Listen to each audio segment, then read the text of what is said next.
Hey guys, welcome back to the Team Ham channel. James here, bringing you my Flagburg deck profile that I decided to take with me to the World Championship that happened in LA this past weekend. And I just wanted to go over the deck with y'all, my choices on why I decided to take this deck, and just a little bit of my rounds. Hopefully it won't be too long, so you guys enjoy, all right? So we're going to start off with the ride line right here for Flagburg. I've tried out the different types of ride lines, like the Aurora ride line, the Zorga ride line, and honestly, in playtesting, this has been working the best for me. With the Zorga ride line, I would usually miss on the order, so I'd have to discard two, and I hated that. The Aurora ride line, it did give me a token, but I did miss having this guy on rear guard to really just swing for extra attacks on grade 2 turn. So in the end, I just decided to go with this ride line, and so far, even in Worlds, it did not disappoint me at all. It did what it needed to do. So, definitely love that. Then going to the threes, obviously because it's Flagburg, extra Persona rides are quite essential. If I don't see these, it really does hurt my attack numbers. Very standard, self-explanatory. In case y'all don't know what Flagburg does, when he attacks a Vanguard, you can counterblast 1, and he gains effects depending on how many attacks you've declared this turn. If you do 3 or more, he draws. 4 or more, you choose 2 of your opponent's rear guards to retire. 5 or more, which is the main effect, he gets 10k, and if you want to block him, you have to drop 3 from hand at the same time. Unless you have the Blitz Order PG. That gets around it, but besides that, you have to drop 3 to block him. The guard restrict is really important for this deck to do that pressure. So that's Flagburg there. And then of course the other well-known grade 3 you need is the Inlet Pulse Dragon. He's your extra attacker when your opponent's at grade 3 as well. And you're on Flagburg. He also lets you draw a card at the end of the turn. If you did 4 attacks, go to Soul, draw. So he gives you Soul, he lets you draw. Another staple card you need to have at 4 for the deck. If you have it less than 4, try to get that last one to make it a playset, guys. Definitely need the 4. My last grade 3 I ran was the promo, the Shelling Cannon Dragon. So Shelling Cannon Dragon, I've actually was playing with this as a 1-of until right before the event.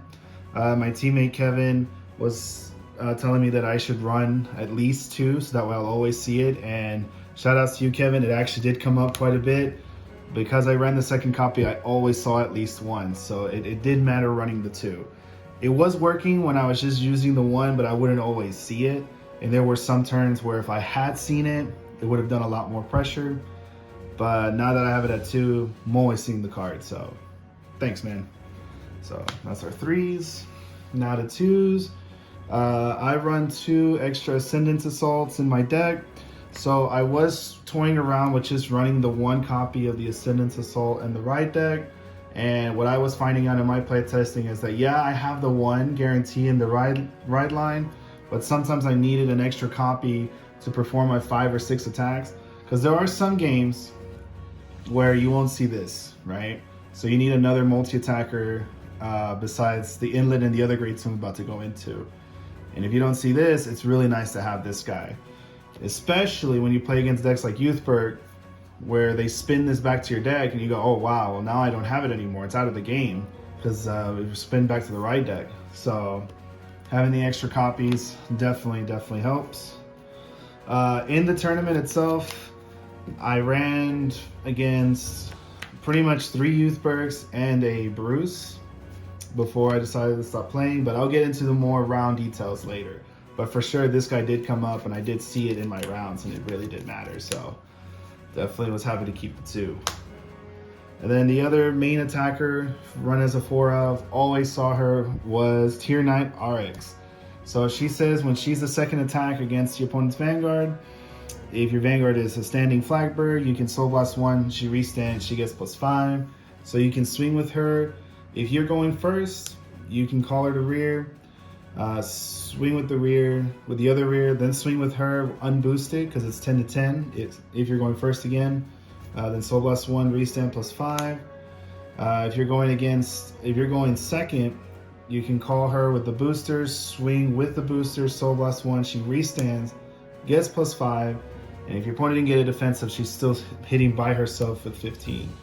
Very key card. Definitely needed her as a 4-of in the deck. I cannot imagine playing this deck without it. I feel if I would have cut her down to 3 in the tournament, I would not have seen her in the clutch moments that I did. So definitely a 4-of. And then this other grade 2 was another tech that my teammate Kevin suggested. I was very much on the fence with it at first, but after playtesting with quite a bit, it's actually not bad to have. It did come up in, I want to say, 2 to 3 of my rounds out of the 4, where I was going my first grade 3 turn. I would call this out and I would give +10k to the ride line Ascendance Assault right here. So I could give him the 10 and he'll swing 20k by himself. Twice. So he'll swing 20 first, and then when he restands, swing another 20 again unless you give him triggers or something, right? So besides that, it didn't really come up to where it was useful past the first grade 3 turn. I could have turned this into like another resurrection card. I could have turned this into something else, but I'm very happy that I had it. At least I had that option to give 10k to something if I need to. So thanks again, Kevin, for suggesting this card. Then we go to grade 1s. I run 4 of the Prize Trident. He's your countercharger, goes a soul at the 5th battle. So he allows you to generate your resources back. Definitely a 4-of. When I tried running as it a 3-of, nah, keep him at 4, guys. Then I was also playing 2 of this guy, the Rousing Breath Dragon. So he allows your Flagburg to be no counterblast for his effect if your Flagburg hit the 5th battle or more. So the main reason why I ran this is for damage denial. When my playtesting, I know my teammates and a few of my other buddies locally would try to deny me damage and only let me play with like 1 open. So I had to figure out a way to mitigate that, because since I do run the Shelling Cannon and I do run the extra Ascendance Assault, I need more counterblast to work with. So let's say deal with 1. So as long as I had this in the back row center, I could use the 1 counterblast to restand him to get the 5 attacks, and then have him give Flagburg his cost of no counterblast to do his skill. So in the sense, I only need 1 counterblast to do my full effect that turn. So that's why I ran the 2, to have those situations. And then also having this allow me to keep more counterblast open for the late game. So when I do see the Shelling Cannon eventually, I can call over this and have all the counterblasts open that I need to do a Shelling and a Flagburg, no problem. Which it did come up. It did come up almost every round that I had it. So definitely was very happy to have this card. And then I'm running for Resurrections. I'm running 2 Dianthas and 2 of the Frozen Resentment. I was very happy with this number of 2 and 2. I tried doing 3 and 2. I tried doing 3 and 2 as well. I tried doing 3 and 3, and honestly, having more than these 4 resurrections, it felt like these cards were clogging my hand, because she needs a counterblast and free to be at 3 for the resurrect, and this one requires a soul blast. Both are resources that you need for your Flagburg restanders. So by having it just as a 2/2, it worked out for me. They came when they needed to, showed up at the right time, all good. So we do 2/2, and then obviously the 4 PGs, 3 regular, 1 Elementaria. I mean, look at that, that's gorgeous. Oh, I'm so happy we were able to get one of these by entering the tournament. Oh, so awesome. Along with this amazing playmat. And then for the triggers, I think it's pretty standard. I'm running the 7 crits, the 4 draws, and the 4 heals. 4 draws because we need to see our combo pieces. The 7 crits because the way the attack pattern of Flagburg works, front triggers aren't really going to be helpful. And the 4 heal triggers, I went with vanillas because I really did appreciate the 15k shield over the effects heals. So in the many playtesting of like Youthberg, Overlord, Lutetia, Eva, those were like the main decks I playtest against, and those heals just did not work out as well as this did. So I decided to opt for the 4 heals, 15k shield heals, and it worked out for me quite a bit at the event. Then of course the last trigger being the Stoicheo OT because OTs. But yeah, that's my deck right there, guys. I'll go into my rounds right now. All right, so now to get into the rounds. So for Standard Worlds, it was a total of 6 rounds. I only got to play 4 of the rounds before I decided to drop.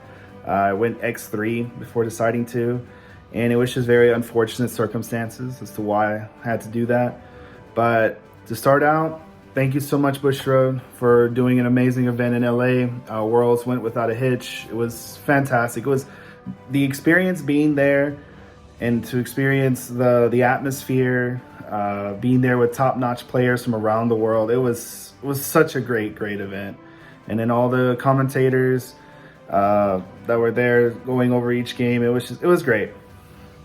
Great time. But for my personal rounds, round 1, I had to fight against Paul. So Paul is the one I played against over in Chicago for my first place to get the paid invite. And we were laughing because when we sat down, we couldn't believe that it was the both of us paired round 1.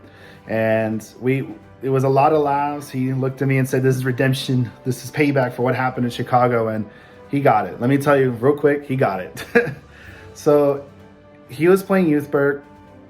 I was playing, of course, Flagburg. And I told him straight up, "Man, you're the one person I for sure didn't want to play here because you know how Flagburg works. Like inside and out, you know exactly what to expect." And it was a really grindy game. It was back and forth. I believe it was my first Persona right turn. I dropped everything down, ready to go in to try to just like push through his hand, and he got a defensive OT. And because of the defensive OT, he was able to conserve his hand, and I really couldn't punch through. I swung with Flagburg. Did everything I could, pretty much an OT to pass, and he joked, he said, "I swear to God, if you get an OT again, just like in Chicago, I swear." It's like, man, I hope so. It's the only way I can break through.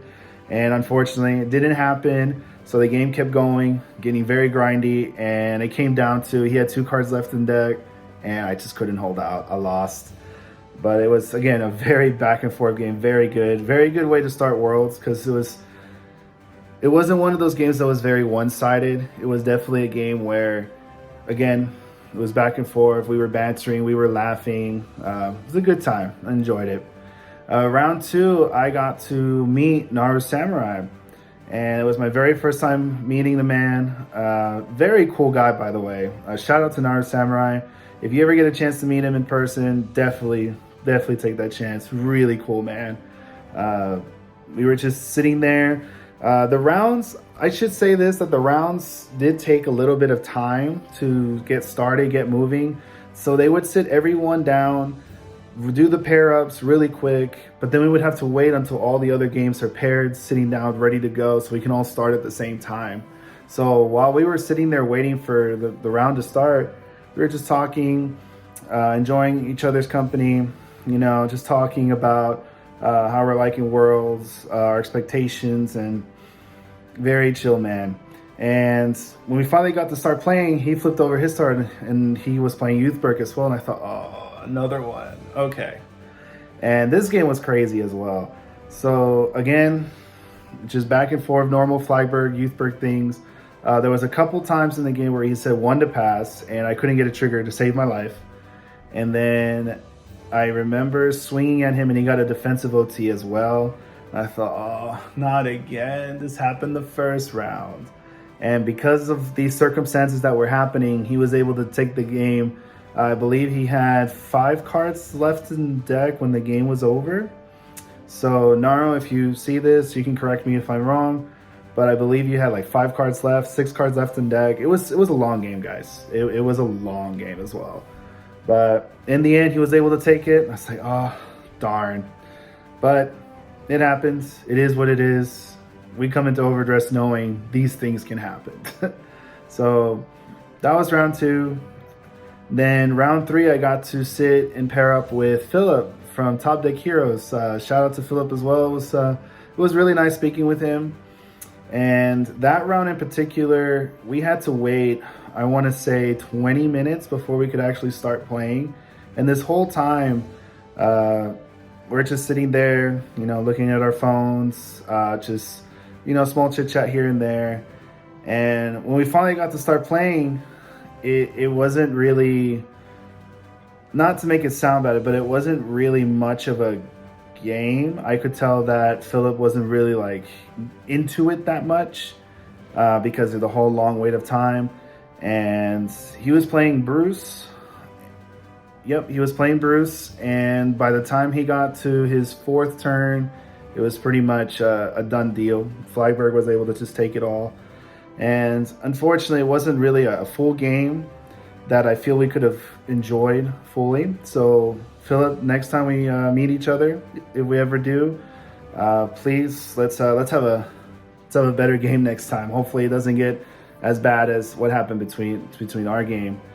But we were able to take that, and we go to the fourth round. And the fourth round, I played against a player from Puerto Rico, and unfortunately, I'm not totally good with names, so I don't remember his name. But he was playing Youthberg as well, and my deck decided like, nah, I'm just not there anymore. And I tried everything I could, and I was trying to hit crits. I couldn't hit crits, and my opponent was hitting heals, and he hit his defensive OT as well. So even if I hit crits, the man wasn't gonna die. And I thought, well, I guess it's just not my day. 3 Youthbergs, 3 defensive OTs. Yeah, I think that's a sign. So after that round, I was done. I was mentally checked out. 3 defensive OTs, multiple heals happening each Youthberg match. I'm good. So I decided to just drop out of the tournament, go to the different vendors, the Bush Road store that was there, walk around, talk with people, and it was fun. It was quite enjoyable. There was quite a few vendors outside the actual play area. My fiance that came with me, she was enjoying herself in the little stores as well. She was going store to store, seeing what everyone has. They were doing some really cool deals with singles in one of the stores. The Bush Road store had some cool little like mats, magnets, little knickknacks from Bush Road licenses. That was also pretty cool to look at. And overall, it was a fun time for me. Obviously, the tournament games weren't the way that I wanted them to be, or how I wanted to end up being for me, but it's a learning experience. It was my first time at Worlds. I'm not gonna bash it, but I'm hella hyped that my teammate Deshaun was able to go all the way to top 4 with golds. The man's been playing golds since I can remember. I'm really proud for him. So Deshaun, shout out to you, man, for doing so well with Gold Paladin with Gurguit, your favorite man since G era. Really proud of you, bro. Good job, man. And with that, that's my experience at Worlds. That was my deck profile. Hopefully you guys enjoy. Please like, subscribe on the channel. Let me know what you guys think. And again, if anybody that I mentioned or talked about in this video, if you want to do any corrections or add on to anything that I've said, please go ahead and put it down in the comments. I would really appreciate it, because I've slept since then, so my memory might not be all there. But definitely wanted to make this video for the fans of Team Ham, for everybody that was interested in how we were doing. Thank you so much again for all the support, and I will catch you guys in the next video. Y'all take care.